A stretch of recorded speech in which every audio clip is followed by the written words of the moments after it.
Hi, welcome back to another video. I know, I actually made another video. Here's hoping I can continue.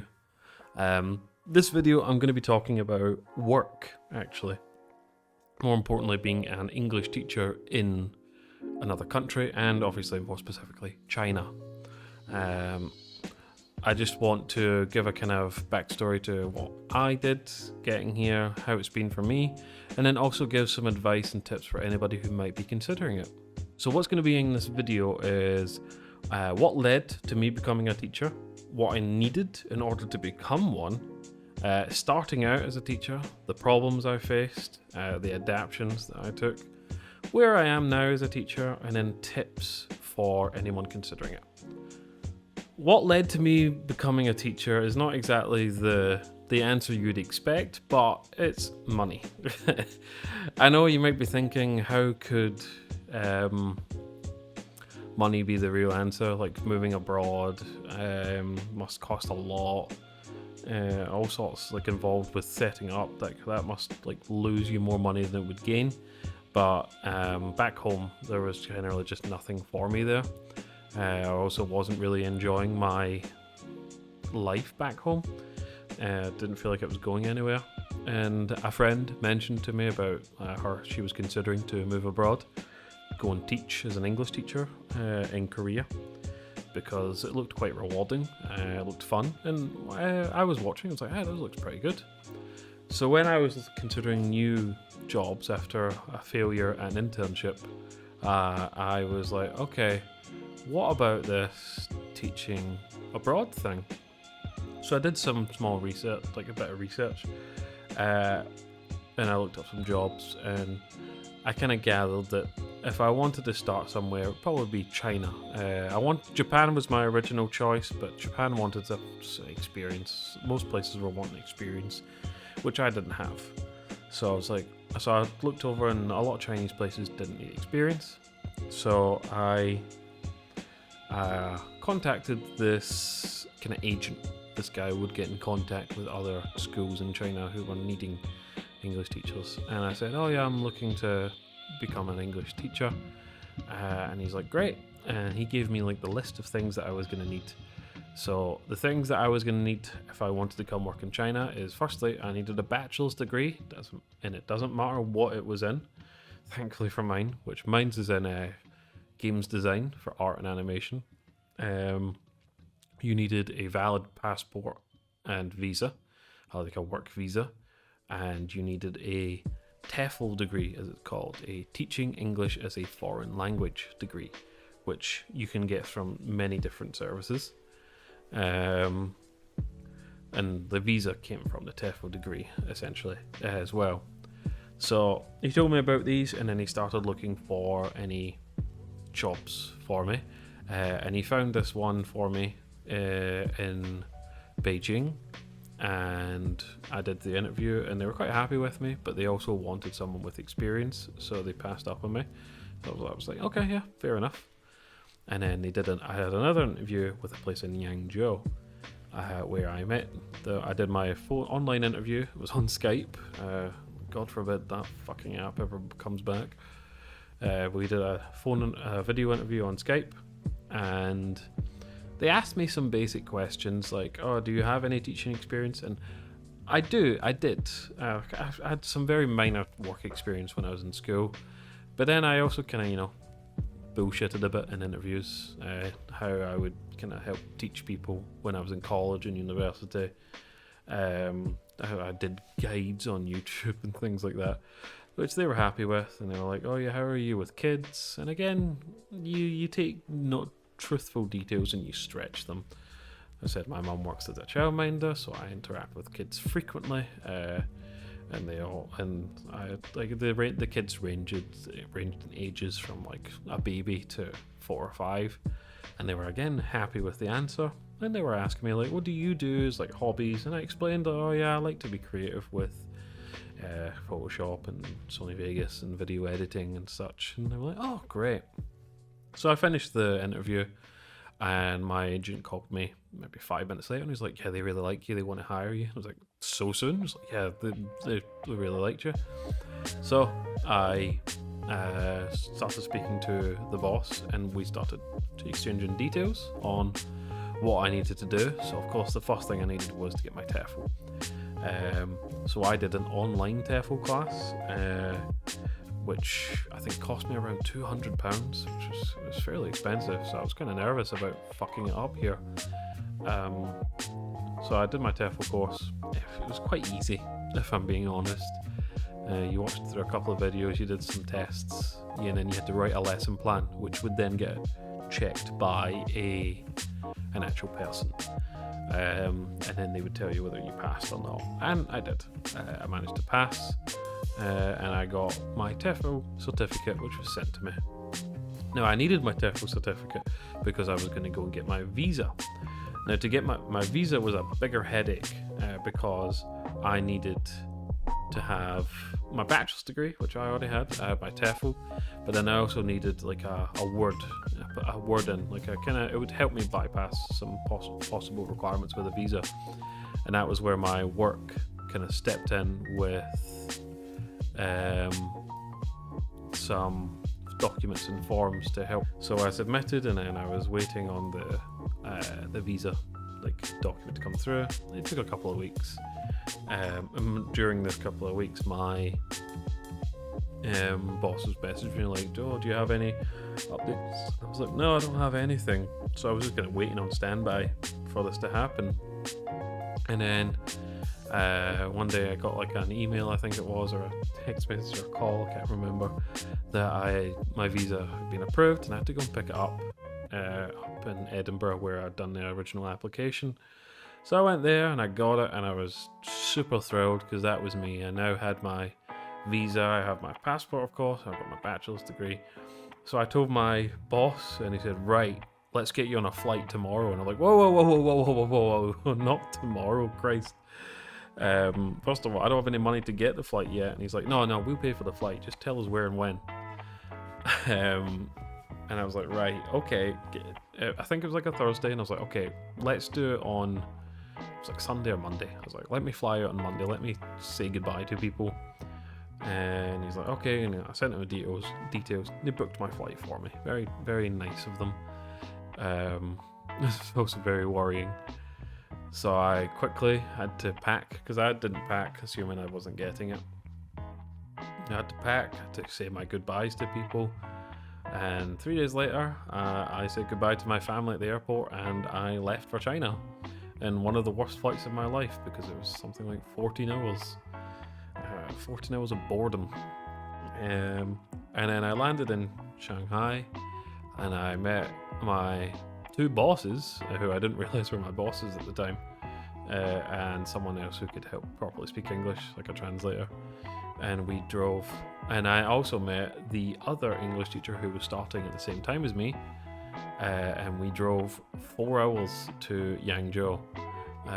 So by the time we got into Yangzhou, it was something like 4 a.m. by the time we actually got to Yangzhou.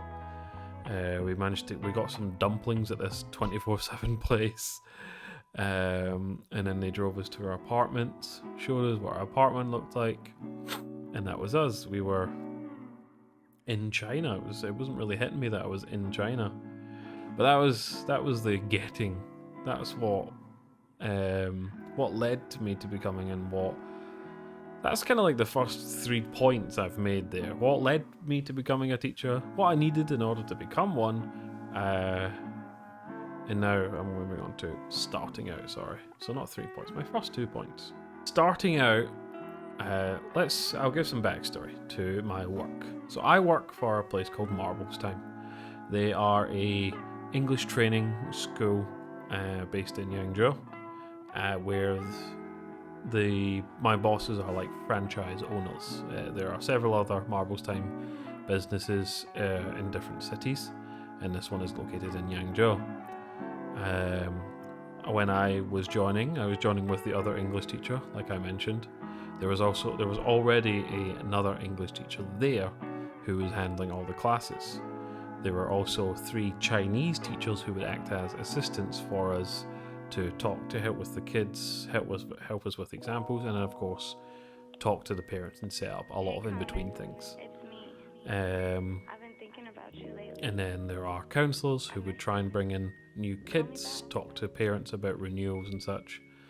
And then just general helpers like reception and cleaners and such. Like I said, my experience in English teaching is like none. Like teaching in general is practically none. The two other English teachers, however, did have experience. The teacher who was already at the school, she had a fair amount of experience because she was already there. And I can't remember if she had previous experience before Marvel's time, but she had enough that she could handle the classes very well. She was very good at teaching English. The person I came with, she also had previous experience, I think something like 5 years experience or something teaching, so she was also very natural to get right into the learning.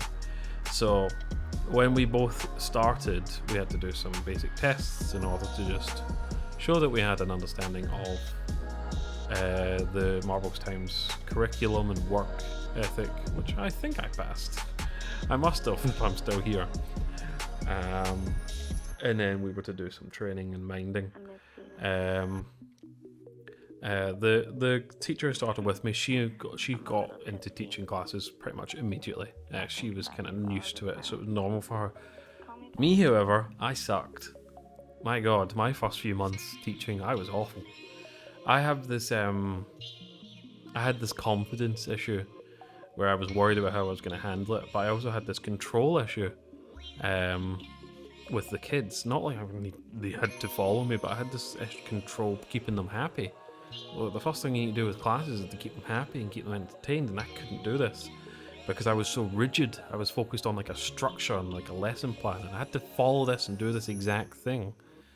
So like my classes were like we had like several kind of classes, and they were awful. So for the first few months, I was terrible at my work. Now, before I break down the classes, let me give you an idea of what they are. So in Marvel's Time, we have a lot of different classes.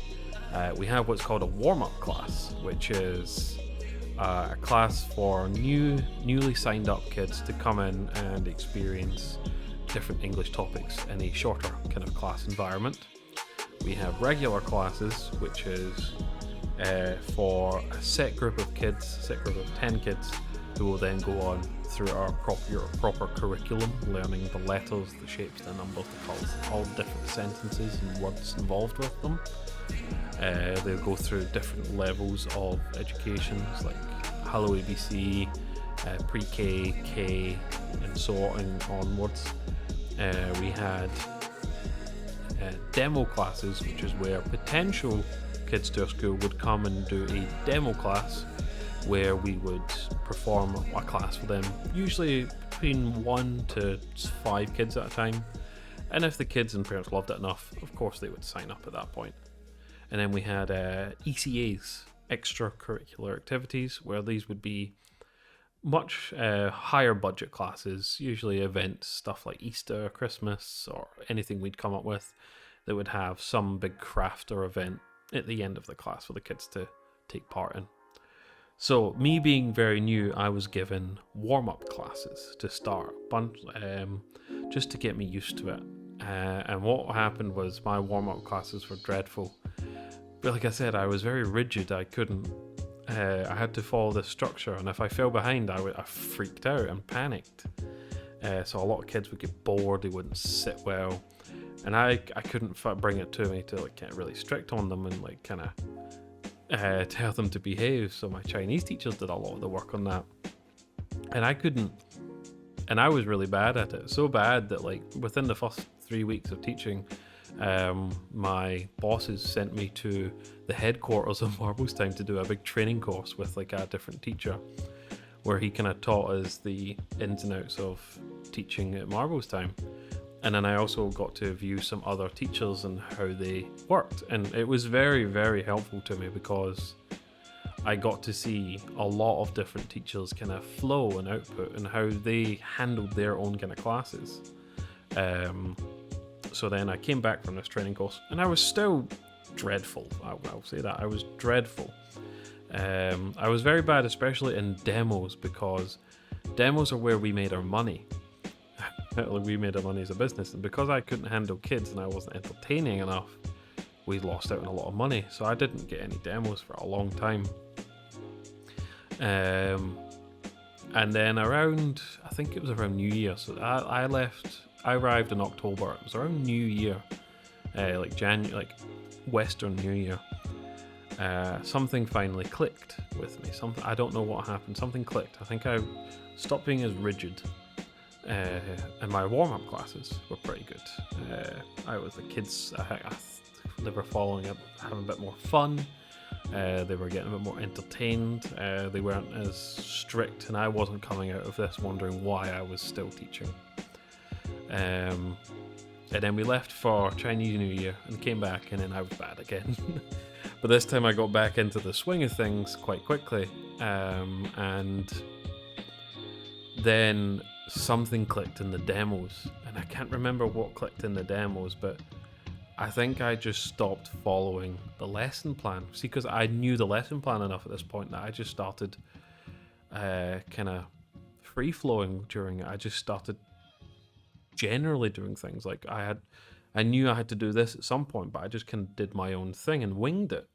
And that worked tremendously well for me, because when I've got this kind of, I already knew the structure. At that point, I could kind of do my own thing, interpret it, and fill it with my own kind of entertainment for the kids. And the entertainment I found was being silly, like kind of how a clown would. You know, kids would laugh at clowns if clowns would hurt themselves or do silly noises. So I kind of took that idea of, clowning on myself. And it worked really well in demos with a lot of the props that we'd use and the sounds that I would do. And I was starting to just sign up every single demo. I would get like 2 or 3 kids at a time, enough to the point that like the other English teachers with me were getting very jealous, and the Chinese teachers were always wanting to partner with me for demo sign up bonuses. And eventually we moved into regular classes, where I was given my first regular class of kids to who I was always going to teach for the remainder of their curriculum. And they were a little bit hard to control at first as well. You had this brand new set of kids all jumbled together, and it was like I was starting over again. But the structure kind of meshed together, and I was working with the same Chinese teacher. And the kids were getting used to me more and more, that they kind of eased out. And again, I got back into the rhythm. And that would happen 3 or 4 times with each new regular class I would start, where they would be hard to control, and then they would eventually, we would both kind of understand each other. So this is where I was starting to adapt. This is my adaptions part. And the more I taught, the more I started winging it. You're meant to do lesson plans when teaching, but I started doing less and less lesson plans, and generally just looking at my review card of what I was going to teach, and I said, okay, I need to get this in videos, I need to get this for props, and I'm going to do this at the end. I didn't like look at the in-betweens. I just said, I'm going to do this somehow, and then I just left my actual presentation up to my imagination, and it worked out like super well. Like a lot of parents were satisfied, the kids were loving it. It was great. I was like riding on a high of being like this like star employee of the workplace. It was amazing. There were still problems as I came up. Every class came up with problems, and there was usually problems outside of the class, and it was never to do with kids. It's a point. Probably about 95% was never the kids' fault, like problems. Kids are kids. They're wonderful, they're smart, they're funny, they're cute. There's occasionally there's a kid who's just a downright little shit, and there's nothing I can do to stop that. But it's usually, the problems usually stem from the parents. Parents, like I said, parents are very controlling for one. They want their kids to be the best, and they generally don't understand a lot of things. Now, to kind of wrap it up before I go on a big long-winded video, where am I now as a teacher? Well, a lot has happened since the last video and in the last 2 years, but now I am the only English teacher at my work. So I am now in charge of 23 regular classes, but due to the fact that I'm the only teacher and there's a limited time, I now have these classes on a half an hour slot instead of a full hour. That means I will be in one class for half an hour and then immediately have to jump to another class for the final half an hour. And it can get a bit overwhelming. I'm now in charge of 230 kids. That's 230 homeworks twice a week, so it's 460 homeworks I need to mind. That's tests, that's parents' days, there's so much that I need to deal with. Obviously, my Chinese teachers deal with a lot more. They are the ones that have to talk to the parents directly, so I'm kind of thankful I've still got them. But yeah, it's very hard, especially on the weekends when there are no school, so they can come to our training school.